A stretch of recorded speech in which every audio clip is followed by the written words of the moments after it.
Hello and welcome to Thrive Together, a mental wellness series across diverse journeys, brought to you by Yes, Employment and Entrepreneurship. And we'd like to definitely thank our sponsors who are making this possible, the CHSSN and the Public Health Agency of Canada. Without their support and funding, these education sessions would not be possible. Today's focus is well-being boost, navigating stress while job hunting in Quebec. This session was originally broadcasted in a group setting on Monday, January 29th from 6:30 to 8:30 p.m. in the time of the Quebec zone. And I say it that way because your speaker, Megan Hunter, the founder and social innovator at Peak and Prairie Co. Health Promotion, I am coming to you from Alberta, from Calgary, Alberta specifically. We'll get into that in a moment. We're really happy you're here and hope that this session will really boost your well-being while searching for jobs, because we know that it is a difficult task, especially in the conditions of living in a French-speaking province while being an Anglophone or having English being your most comfortable second, third language. We know that that can be a challenge. Before we begin, we'd like to acknowledge that we are gathered on traditional territory. In Montreal, Montreal has served as a site and a meeting for a place of exchange among First Nations. We recognize and respect the traditional custodians of the land that we're meeting on here today, or that you are listening to this broadcast from. So in a land acknowledgement, I like to give people a call to action. And the call to action that I'd like to give to you today is to learn about the different groups that live on the land that you're occupying. So whether you're tuning in from British Columbia, Quebec, Alberta, or even within specific places in Quebec, whether it be Quebec City, Montreal, Trois-Rivières, understand the land and the history that we've not traditionally been taught about the land that we're on. Because reconciliation truly starts with an understanding of where we are today. And I'm coming to you today from Treaty 7 territory, which is also the traditional lands of the Métis Region 3 and the Blackfoot Confederacy. So just paying homage to the people who cared for this land long before it was settled. All right. So this session, as you knew or know, was a group session that we did together. So we did something called a group agreement for psychological safety. And you may have noticed in my bio that psychological safety is something I'm really passionate about. And I hope that you'll take a moment to familiarize yourself with psychological safety, especially as someone who is looking to find a job in Quebec. You want to find an organization that understands psychological safety and is committed to its approach. Reason being is because we need to care for ourselves in this space. So if you're just listening to this today, I invite you to listen at your own comfort level, whether that's going for a walk or doing a stretch or taking notes, or just taking some time for you to really fully absorb the information we're going to go through today. When we did this session, we did group level disclosure. And I feel it's important to tell you what group level disclosure is, because we find ourselves in situations today, whether it be online, in person, or in spaces where I think where you're struggling to figure out what disclosure or what conversations are appropriate for the situation we're in. So for example, when we did this session as a group online, group level disclosure meant that we were really mindful of what we were saying and recognizing that it's not a one-on-one counseling session. And you may find this in other sessions that you go to, somebody overshares. And that's not to say we're trying to tone police people or say not to share your experience, but just being mindful of how your experience may land and understanding when you're contributing to the group conversation, you're contributing to something that will help the group, because it's not a one-on-one setting. This is a group setting. So by all means share, but put that lens on of what does this give to the group, and does it have the potential to harm the group if I share too much or details that might be really sensitive or hard for people to hear? Anyway, so I thought we'd just say that. Everyone is welcome here. Your experience really matters because the group is made up of the experiences that we have, and our experiences lend to the larger cultures that we're in. And your experience is true to you. So respect yourself, respect others as we go through our session here. I do want to give a trigger warning before diving into the material. We are talking about mental wellness or mental health, as it is also called. And this can sometimes be a tough topic. Certain generations are more comfortable than others when it comes to the conversation. Our mental health literacy is different from person to person. So just be kind to yourself throughout this conversation or throughout this learning that you're going to have today. Feel free to reach out to ask questions. You can reach out to Yes. You can reach out to myself. I've put my website link is in my name there in the you can see it on the screen, so feel free to pop in there. Now, what we're going to cover today is how to navigate stress during the job hunt. As you can see, we have a little compass here showing us what that job hunt looks like. So we did a bit of welcome introductions. I'll talk a little bit about myself in the next slide. We'll talk about the specifics of job hunting in Quebec and how that can be very difficult or a little more challenging than other places, especially for Anglophones. We'll also talk about employment seekers. What is that employment seeker well-being? What do we need to know? What are the barriers that we face? And how do we navigate stress? So the main tools you're going to walk away with today, the order of care, addressing our thoughts and feelings, and how to get the support you need. And then, of course, how to keep this journey going. Sound good? I'm giving you a virtual thumbs up. You can't see it, but I'm doing it. So here we go. My name is Megan, and it's time to send it. Again, your resume. Ha ha ha ha. You probably don't really like that joke because you're like, I've sent a bunch, I've sent a few. I'm with you. I've sent a ton of resumes in my day. I know what it's like to be on the other end of pick me, pick me. And ironically, I have been a job seeker in a French-speaking region as an Anglophone in my lifetime. It was in the French Swiss Alps.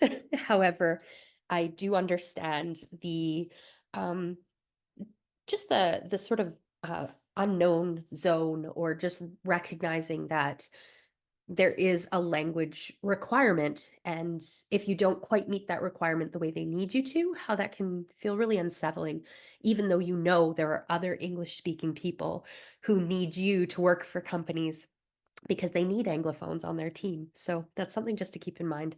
I like to mountain bike, as you can tell here. This is me in Golden, British Columbia. And if you look really closely, you will see that I have absolutely no air between me and the bicycle and the dirt. So I'm not as hardcore as I look. I just really like bright colors and to pretend that I'm going fast, even though I'm squeezing my brakes the whole time. So here we go. All right.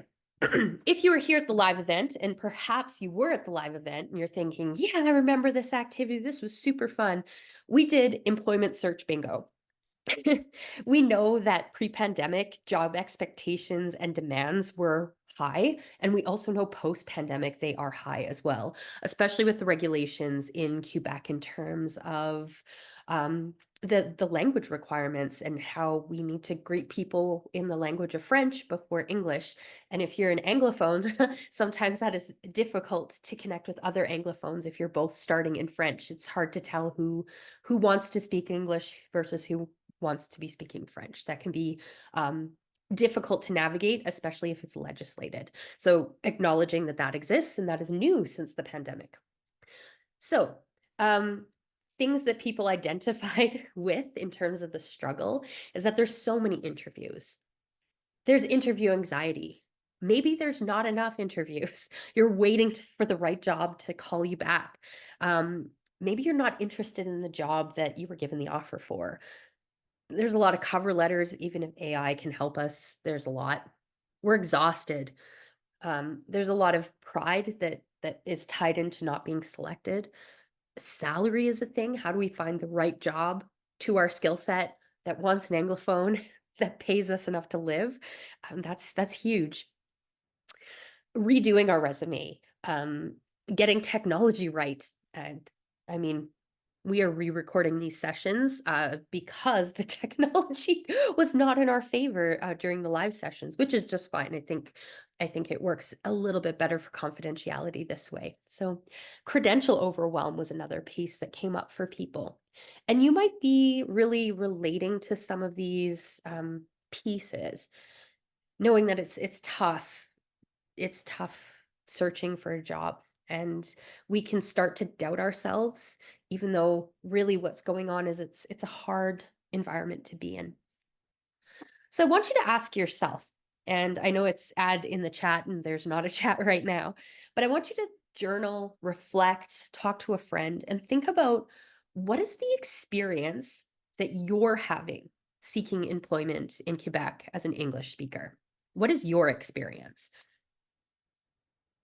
And I mentioned earlier that your experience matters, and I'm having you reflect on this as a reason, for a reason. And that reason is when we don't acknowledge or identify what is bothering us or what is difficult,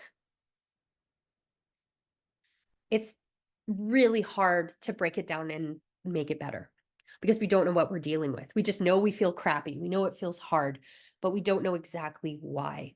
So I want you to think about that for yourself now. And it could be a whole list. It could be a self-esteem discrepancy. It could be availability of the jobs you want. It could be finding it difficult to write all the cover letters. It could be maybe English is a second language for you and French is not your first language. Maybe French is your fourth language or fifth language. And that should never be used against you because heck, having even two languages is an amazing feat in this world, especially in Canada. And speaking as an Albertan, most people have one language, and yeah, we'll just leave it at that. So I want you to think a little bit about what your experience of job seeking is. And I want you to write on a piece of paper or think out loud all the things that are really difficult for you and know that it's okay to express them.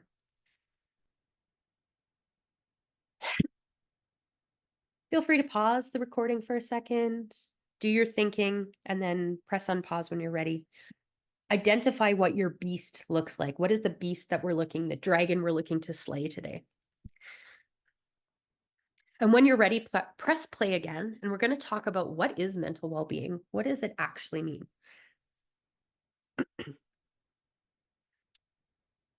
So welcome back if you have pressed pause. If you have not pressed pause and you're just keeping on, that's wonderful too. I do hope that you reflect on the questions that are asked of you today. So the Public Health Agency of Canada, also our funder, which I fully disclose, they define mental health in a very specific way that as a researcher in public health, I should have mentioned that. I'm currently working on my Master's of Health Promotion at the School of Public Health at the University of Alberta. And my study is specifically looking at the effects of COVID on employee mental health in the workplace. So I work with this definition from the Public Health Agency of Canada on a regular basis.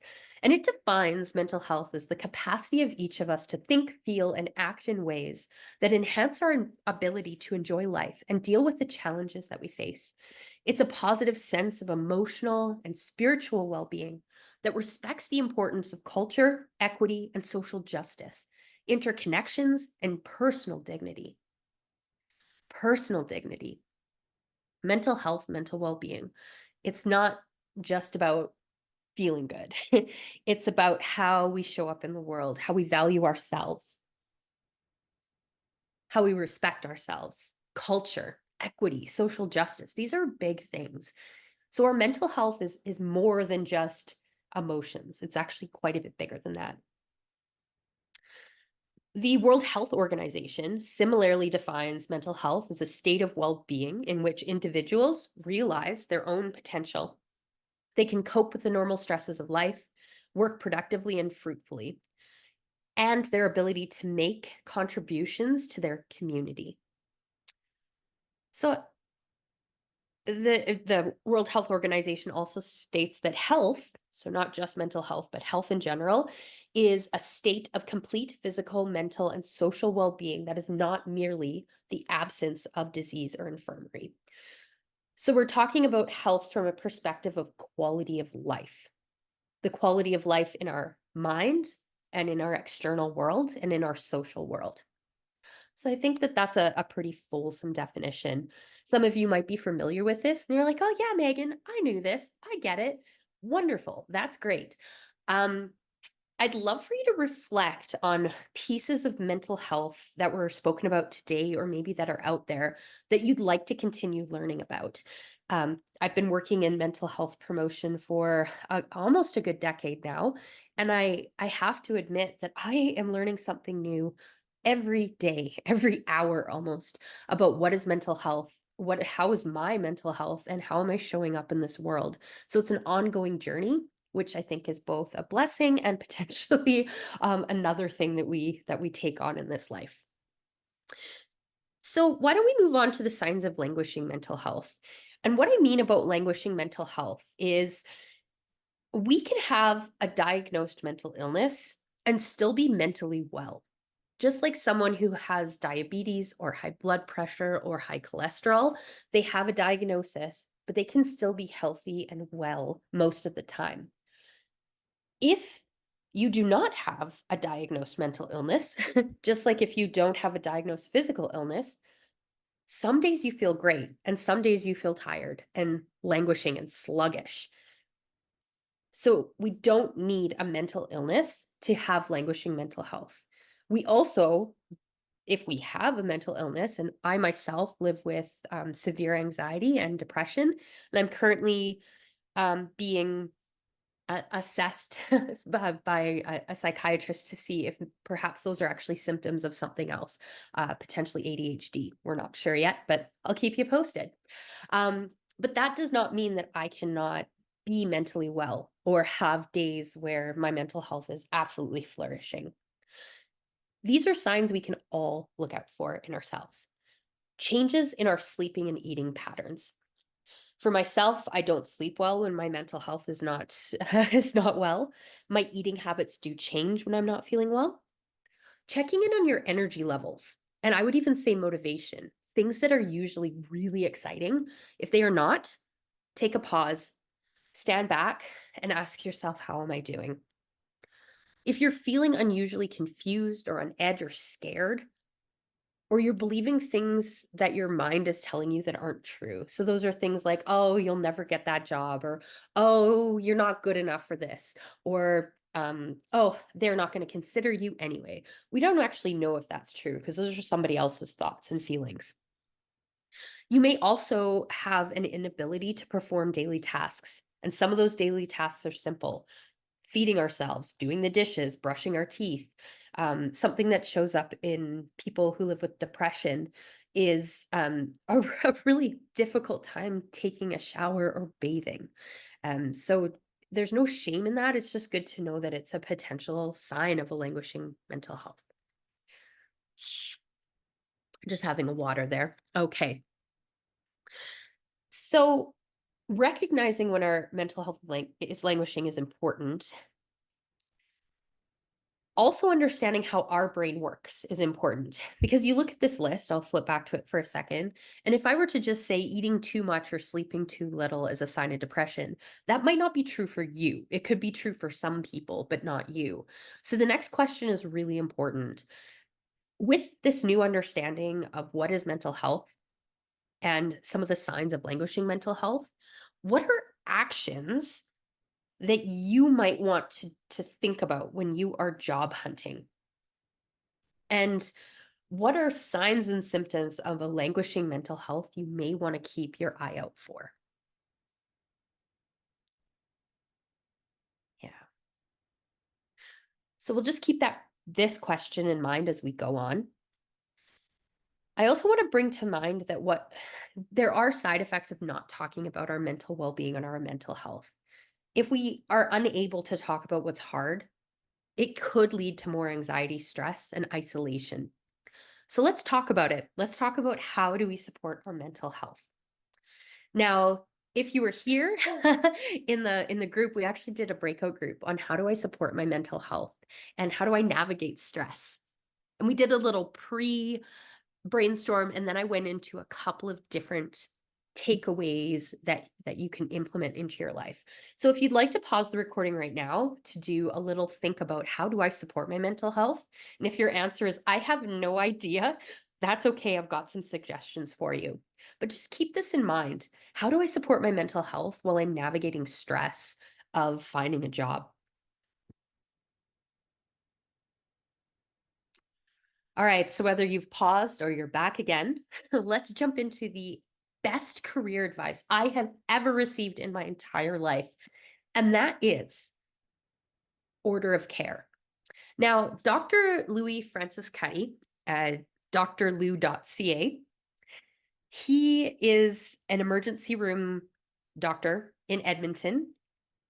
And his career is actually quite amazing. He's held some very significant positions for the Canadian Medical Association, and he's recently just won an award through the government of Canada for his work on providing homes for people who are experiencing houselessness in Edmonton.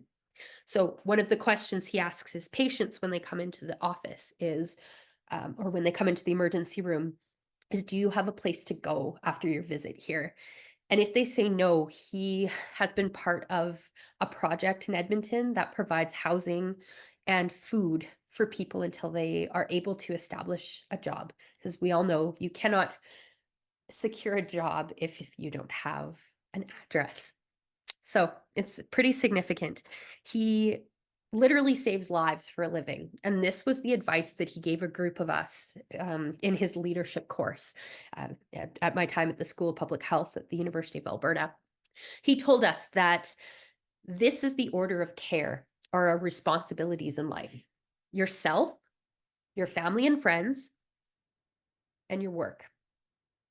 And when I say your family, friends, I mean sort of your close pod, your people that you consider family, whether they're chosen family, family you're born into, or family that you've created. Completely up to you. But yourself, your family, and your work. And the reason why it's in this order is because if we are not well, it's going to affect our close relationships. And if our close relationships are in turmoil, our work is going to suffer. Our work will suffer if we're not feeling well, um, and the work is always going to be there. So coming into a job hunt, your work is your job hunt. But if you are not feeling well, if you're not socializing in healthy ways with your family and friends, that job hunt is going to be so much harder. And I know this is quite different than what we've been taught in our sort of conventional society in terms of taking care of ourselves. So let's brainstorm a little bit, and I'll help you with the brainstorm. You can take this, you can screenshot it, you can write it down on a journal, but I want you to think about how you take care of yourself, how you take care of your inner circle, and then how that rolls into enhancing your work. So for yourself, an example could be sleep. If we've got good sleep hygiene, we go to bed relatively the same time every night. We get up relatively the same time every day. We sleep in a cool, dark, quiet space, even if we have to create that with eye mask and earplugs like myself, if we have loud partners.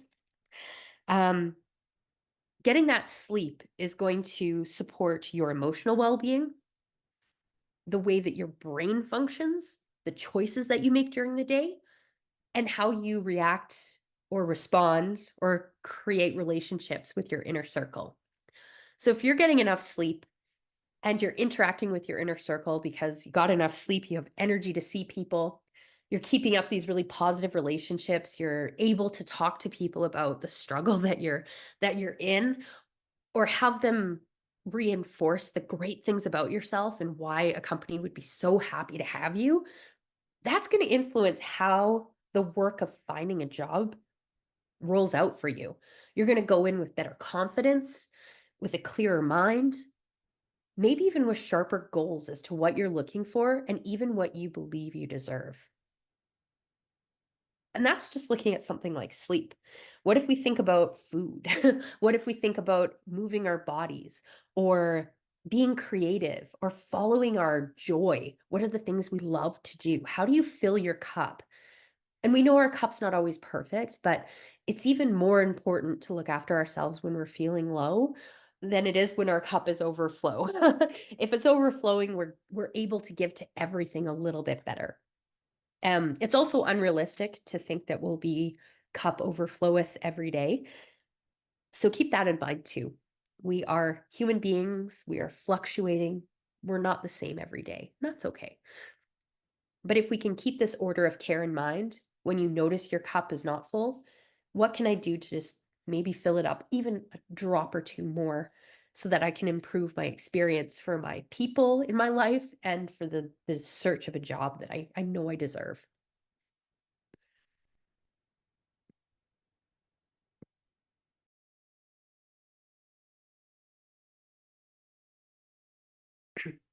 Wonderful. So just take a moment to reflect on that. You can pause, you can come back, but I'm going to move on. How do I make me a priority? This is another breakout room that we did. So I'm going to encourage you to call a friend. And you're like, call a friend? Megan, why would I need to call a friend? Well, we're going to call a friend because we're going to talk about what we can do to make ourselves a priority. And your friends are probably really helpful in this. They can show you the places that, Megan, you're really good at getting out for walks, but I've noticed sometimes you ignore the negative emotions when they come up. And that is totally me. So people who know me know that. Um, and so even by having that insight of a friend, they can help me identify places where I need to make myself a priority. So those that behavior, maybe that behavior of lack of attending to negative emotions doesn't spill into my close circle, doesn't spill into my job search, for example. So I actually have a little video for you. I'm just going to stop share and then share again because I just need to make sure that the sound is working. So feel free to reflect on this in a moment. Maybe pause, call a friend to talk about how to make yourself a priority, and then come on back because we've got, I think, 2 more strategies before we wrap up together. Thanks.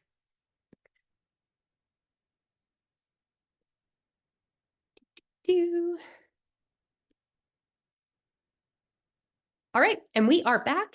Here we go. Got a little video for you.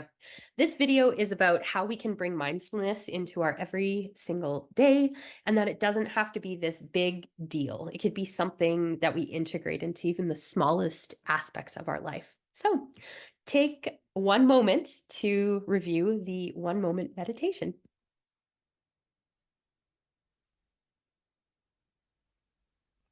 Since you're watching this video, I'll bet you want to meditate but don't have time.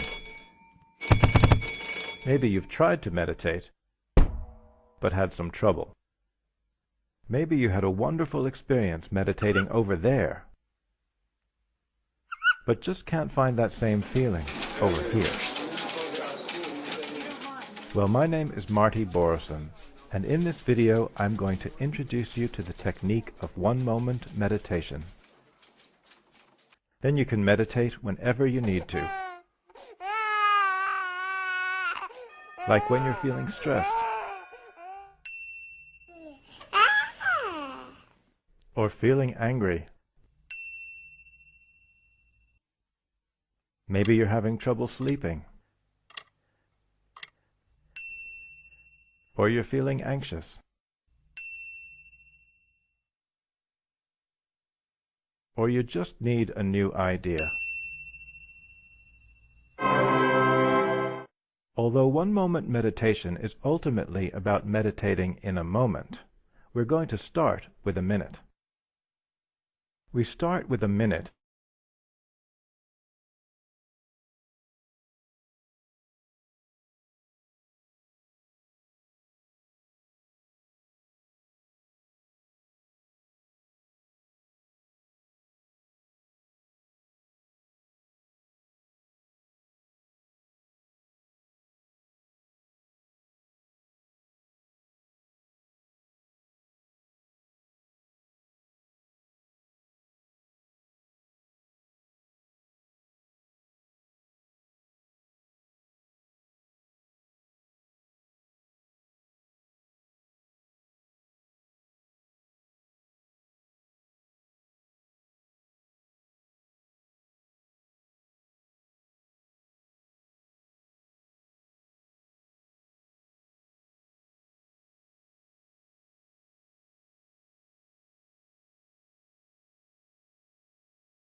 Well, don't you love that? You do a recording. And sometimes things don't totally go as planned, and that's okay. So this little YouTube video that we're watching here, I think it's no longer being shared with you, but that is okay. We're going to go back and just watch a couple more seconds of it before we continue on with the last two strategies that we are looking at today. So thank you very much.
Then close your eyes.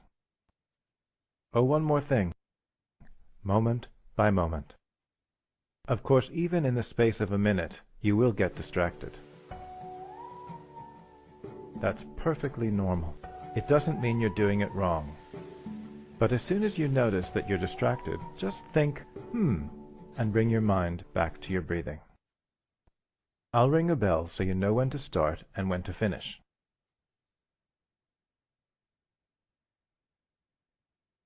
All right.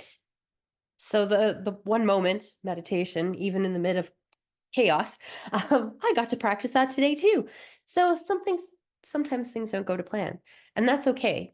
In the moment, if we give in to the stressful moment and let it take us away, it's harder to do things. We have things like tech stress, which I easily could have fallen into just now, that will sometimes come and take us away. But if we're able to just stand back, take a deep breath in, and ground ourselves into the moment, it can give us the clarity and focus to move forward in a really distinct way.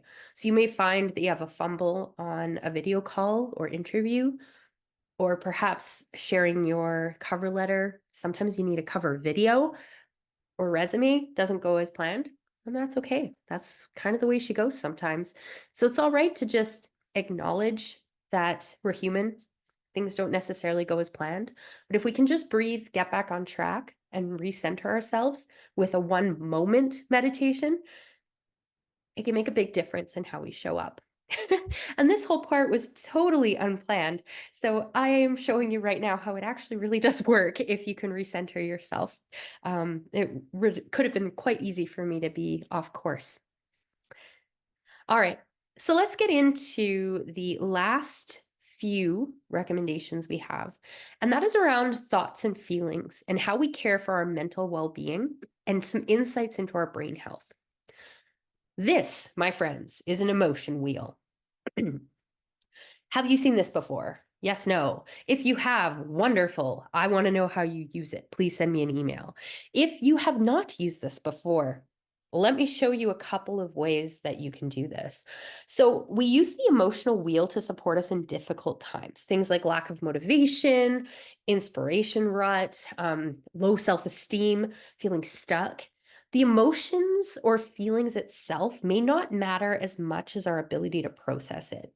So our amygdala is in the prefrontal cortex of the brain. And some of you are like, what did you just say? So in our brain, the front part of our brain is called the prefrontal cortex. I think frontal, it's right there. That's where our executive functioning is. So our ability to organize, think on the spot, problem solve, strategize, all lives right there.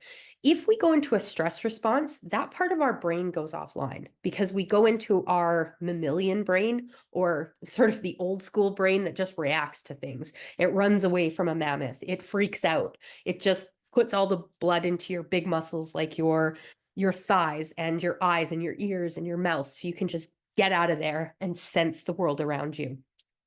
But we need our brain most of the time. Most of our threats are not physical, they're mental. So we can get our brain back online by using things like the 1 moment meditation or an emotion wheel. I love the emotion wheel because it can help us drill down into an emotion that is really affecting our right now. It also shows us that all emotions have a place in our life.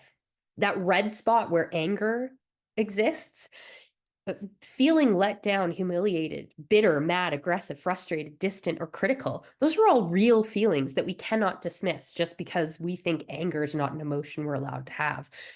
Same goes with feeling betrayed, resentful, disrespected, ridiculed. It's okay to acknowledge that we feel these things. And sometimes knowing that we're feeling angry, we can use the emotion wheel to drill down to why we feel this way. Maybe we feel distant because we feel withdrawn and numb from a situation. Well, now we have something to work with. We feel numb because, my gosh, I've applied for so many jobs and I haven't heard back from anyone. What's happening? I'm angry. You might feel really disgusted or dismayed because you're feeling like you've been judged too harshly, and that somehow this rejection is a disapproval. The same goes for some of the more positive emotions. It's good to know that when we're feeling happy, why do we feel happy? Is it because we're proud because we did get an offer that aligned with what we wanted, or proud that we found a job that really suits our needs and our skill set, and it adds to our feeling of success and confidence? Awesome. This emotion wheel can really help us identify what we're feeling and remind us that the whole realm of human emotion is welcome and needed in our lives. So, part of understanding our emotions, like we did, is knowing the stories that we tell ourselves in our head. So, do you tell yourself a story that is helpful or not helpful? This is a skill set called understanding cognitive distortions.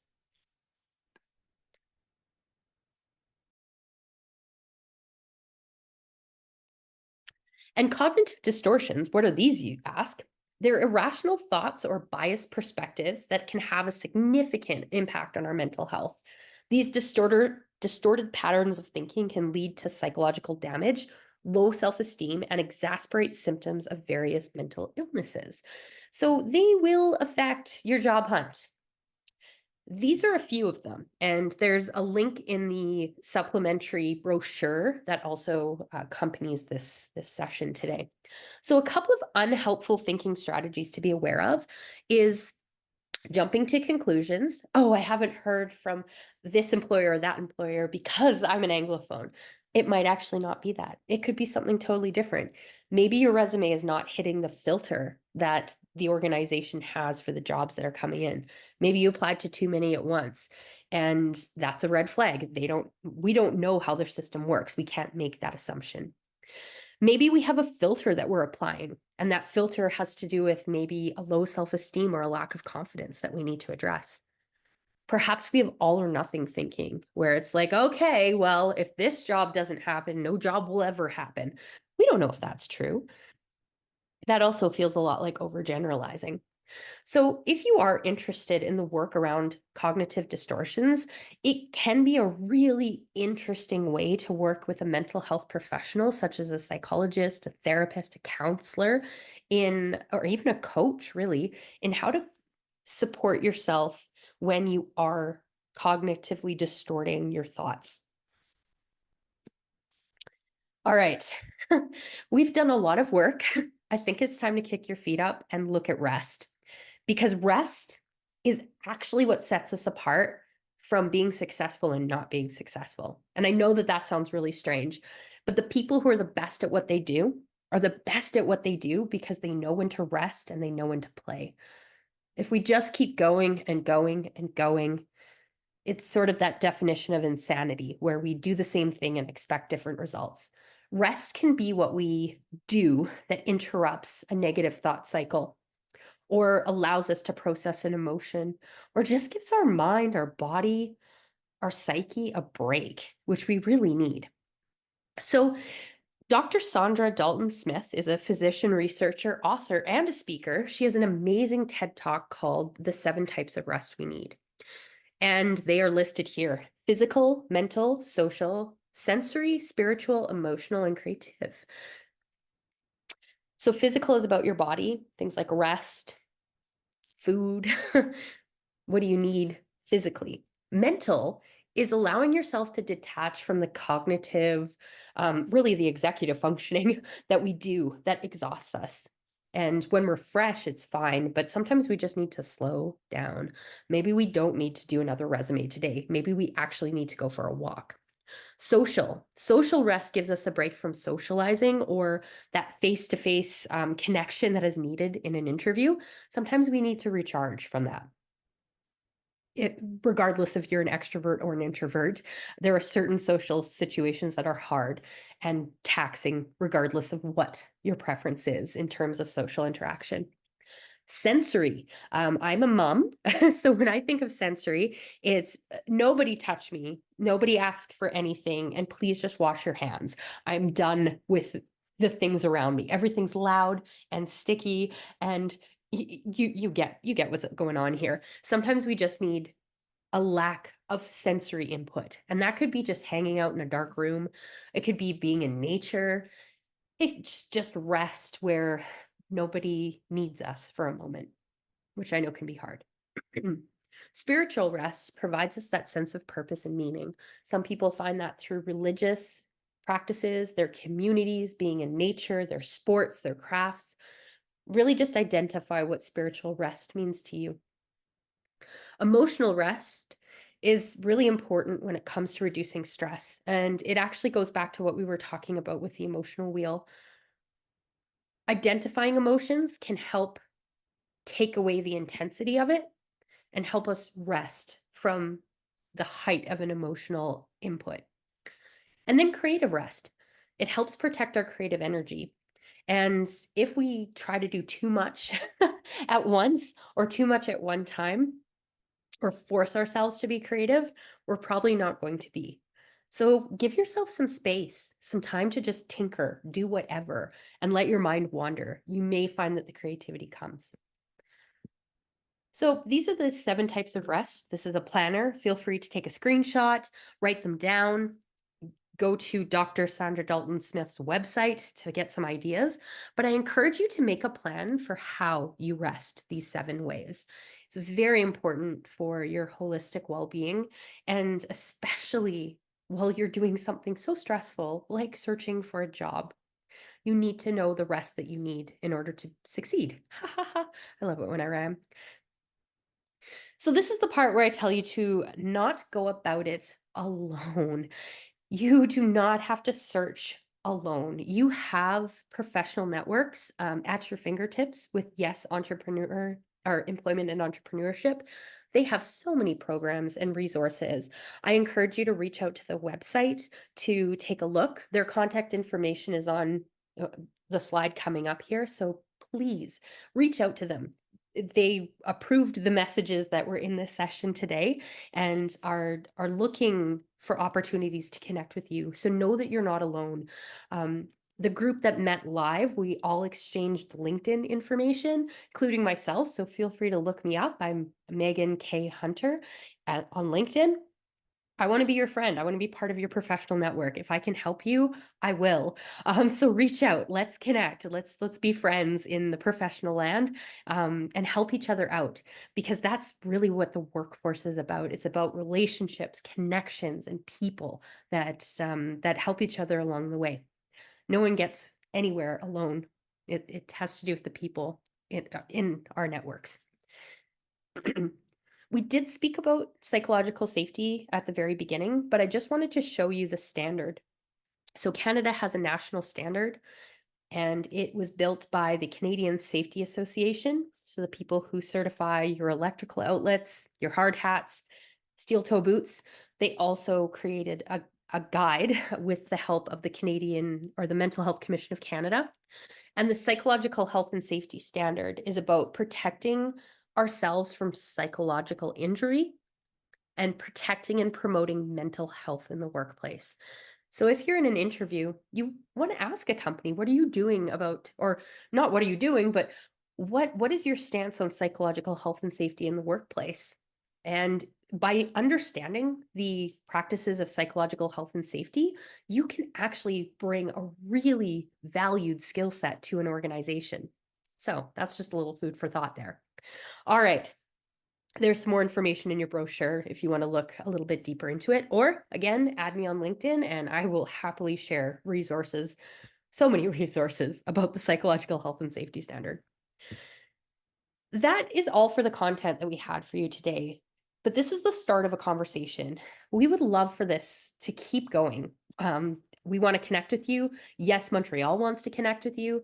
So here's their website and their email. Reach out and know that you do not have to do this search alone. You have a community who believes in you and supports you and sees the value that you can bring to the communities and the workplaces in Quebec. So if you're feeling a little down and out, or you're feeling a little frustrated with your job search, reach out, connect with Yes Montreal.